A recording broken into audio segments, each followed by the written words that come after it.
ভগবানের যদি জন্ম হয় তার মানে নিশ্চয়ই ভগবান থেকেও বড় তার মা বাপ হবে, তাই তো? প্রেম সে বলো। তা সৃষ্টির অভিয়ন্তা, সৃষ্টির নিয়ন্তা কে? বলে তিনি হলেন ভগবান, যার পূর্বেও কেউ ছিল না আর যার পরেও কেউ থাকে না। তার জন্যই তিনি হলেন ভগবান, তার জন্যই তিনি হলেন ঈশ্বর। ভগবানের কোনো আদি নেই আর ভগবানের কোনো অন্ত নেই। তিনিই হলেন আদি আর তিনি হলেন অন্ত।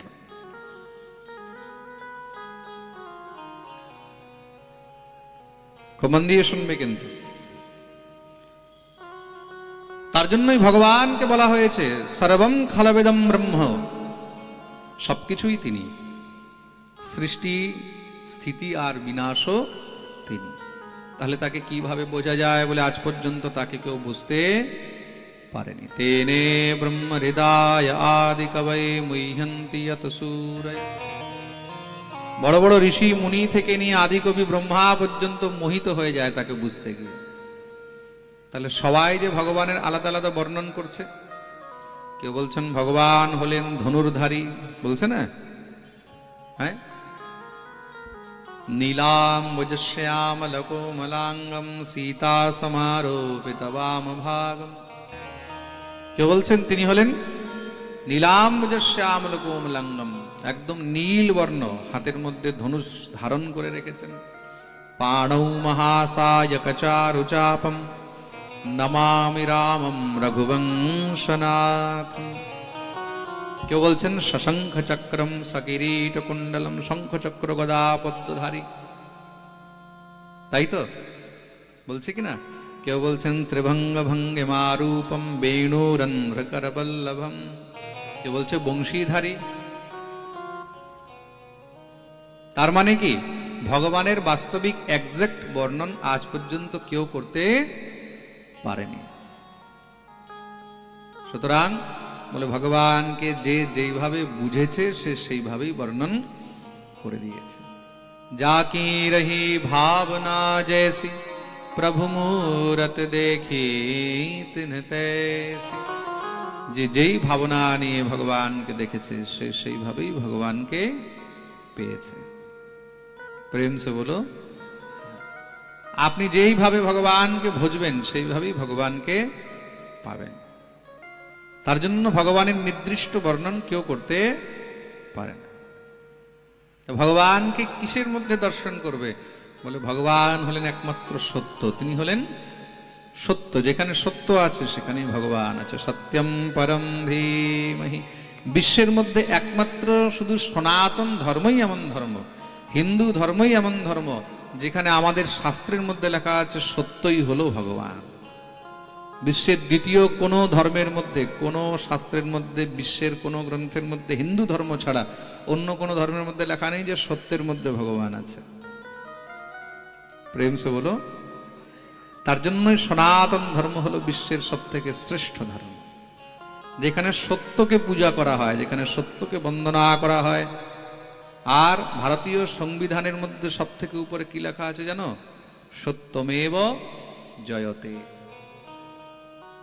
একমাত্র ভারতীয় সংবিধান, ইন্ডিয়ান কনস্টিটিউশনই এমন একটা কনস্টিটিউশন যেখানে সংবিধানের উপরেই প্রথমে কি লেখা আছে? সত্যমেব জয়তে।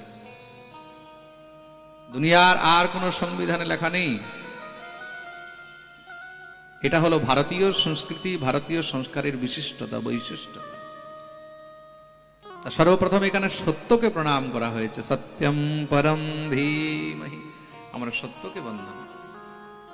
তৎপশ্চাৎ ভাগবতকে বন্দন করা হয়েছে। নিগম কল্পতরোর গলিতম ফলম শুকমুখাদ অমৃত দ্রব সংযুতম পিবত ভাগবতম রসমালয়ম মুহুরহো রসিকা ভুবি ভাবুকা। নরনারায়ণ ভগবানকে বন্দন করা হয়েছে। ভগবতী সরস্বতীকে বন্দন করা হয়েছে। মহর্ষি বেদব্যাসকে বন্দন করা হয়েছে। নারায়ণং নমস্কৃত্য নরং চৈব নরোত্তমং দেবীং সরস্বতী ব্যাসং ততো জয়মুদীরয়ে। নরনারায়ণ ভগবানকে বন্দন করলেন, সরস্বতীকে, মহর্ষি বেদব্যাস। এই বেদব্যাস কে? ইনি যিনি এই ভাগবত গ্রন্থ রচনা করেছেন। তার মধ্যে 24 অবতারকে বর্ণন করা হয়েছে। ভগবানের 24টি অবতার কি কি?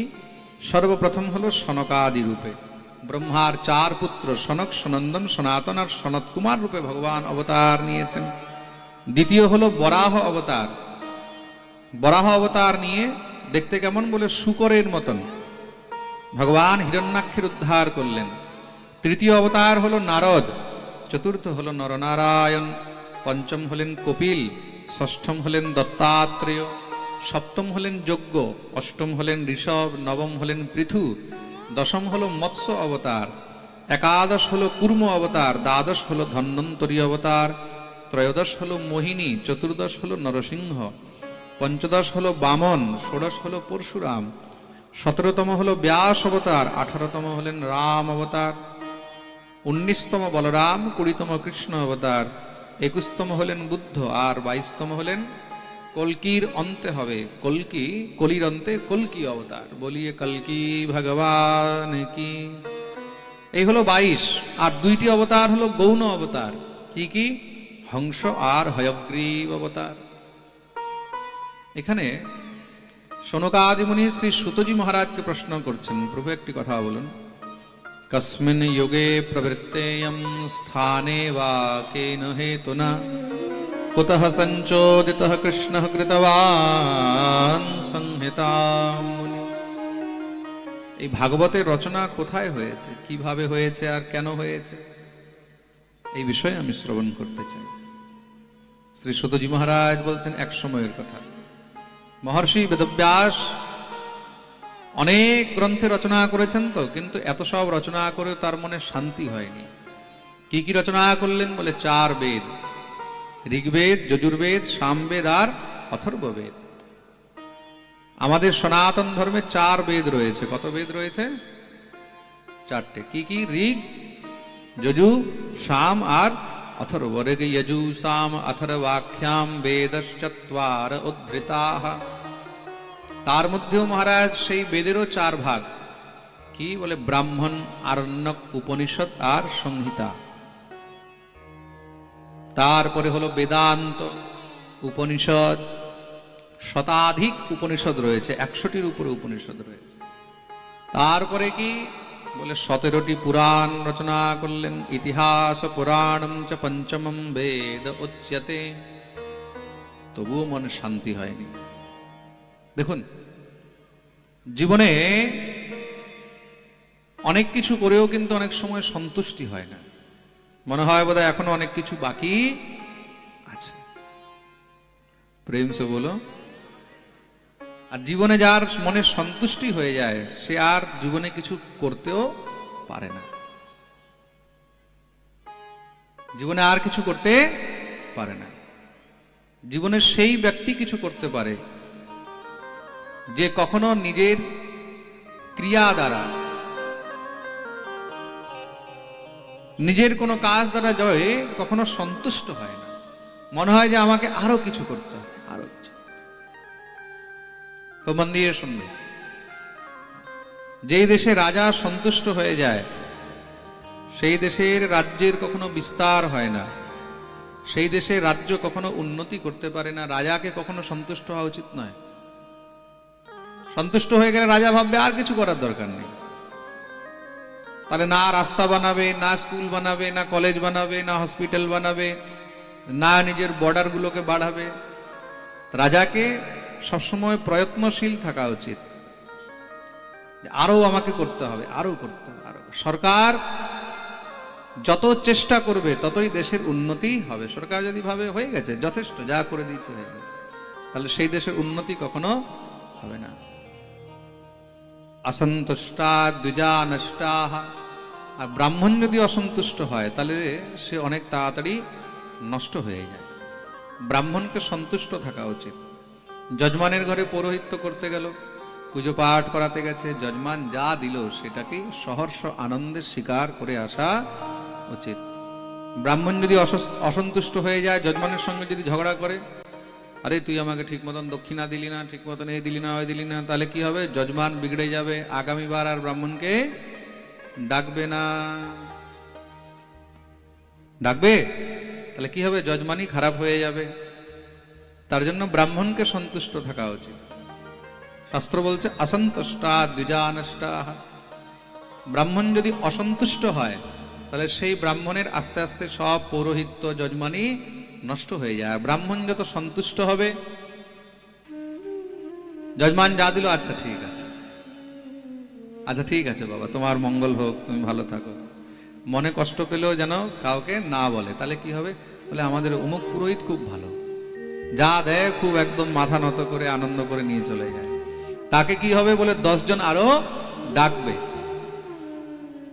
কোথাও পুজো পাঠ হলে যদি বলে আরে একজন ভালো ব্রাহ্মণ দেখে দিস, তো বলে হ্যাঁ আমাদের কাছে খুব ভালো ব্রাহ্মণ আছে, জানিস খুব ভালো, তুমি যা দেবে একদম খুশি খুশি নিয়ে চলে যাবে। তাহলে কি হবে? সে আরো 10 জায়গায় তোমাকে পাঠাবে, তাই তো? অসন্তুষ্টা দ্বিজানষ্টা আর সন্তুষ্টে চ নৃপঃ নষ্টা। আর রাজা যদি সন্তুষ্ট হয়, রাজাকে সন্তুষ্ট থাকা উচিত নয়, রাজাকে অসন্তুষ্ট থাকা উচিত। না না এখনো হয়নি, এখনো ঠিক মতন হয়নি, আরো করতে হবে, আরো করতে হবে, আরো, সেই রাজ্যের বিস্তার। তদ্রূপ যারা গ্রন্থ লিখে, যারা শাস্ত্র লিখে, তারাও দেখবে সবসময় স্যাটিসফাইড হয় না, মনে হয় আরো কিছু লিখি, আরো কিছু। যারা গবেষক তাদেরকেও সন্তুষ্ট হওয়া উচিত নয়। যারা গবেষক তাদেরকেও সন্তুষ্ট হওয়া উচিত নয়। যারা বৈজ্ঞানিক তাদেরকেও সন্তুষ্ট হওয়া উচিত নয়। সবসময় তারা যেন কিছু না কিছু নতুন করতে থাকে। না না এখনো মন ভরলো না, আরো কিছু, আরো কিছু। এক আমেরিকান সায়েন্টিস্ট ছিল থমাস আলভা এডিসন। এখানে যারা স্টুডেন্টরা বসে আছে হয়তো পড়েছে হবে, নাম ছিল থমাস আলভা এডিসন। এডিসন বলেই অনেকে জানে। এই যে আপনারা বাল্ব দেখতে পাচ্ছেন, এই বাল্ব সে আবিষ্কার করেছিল। সে খুব একদম ক্রিটিক্যাল মাইন্ডের লোক ছিল। ছোটবেলা থেকেই এতটা মহারাজ চঞ্চল ছিল, এতটা দুষ্ট ছিল, সবসময় কিছু না কিছু অ্যাডভেঞ্চার করতে থাকতো, সবসময় কিছু না কিছু নিউ ডিসকভার করতে থাকতো। একবার কি হয়েছে, আমরা বইয়ের মধ্যে পড়েছিলাম, ইংলিশে একটা চ্যাপ্টার ছিল থমাস আলভা এডিসনের জীবনী। তা একবার সে দেখেছে যে মুরগি ডিম দিয়েছে, তা ডিম থেকে বাচ্চা কি করে বেরোয় ওইটা লক্ষ্য করছে। দেখছে ডিম দেওয়ার পরে মুরগি কি করে ডিমগুলোর উপরে উঠে ডানাগুলো নিয়ে বসে যায়।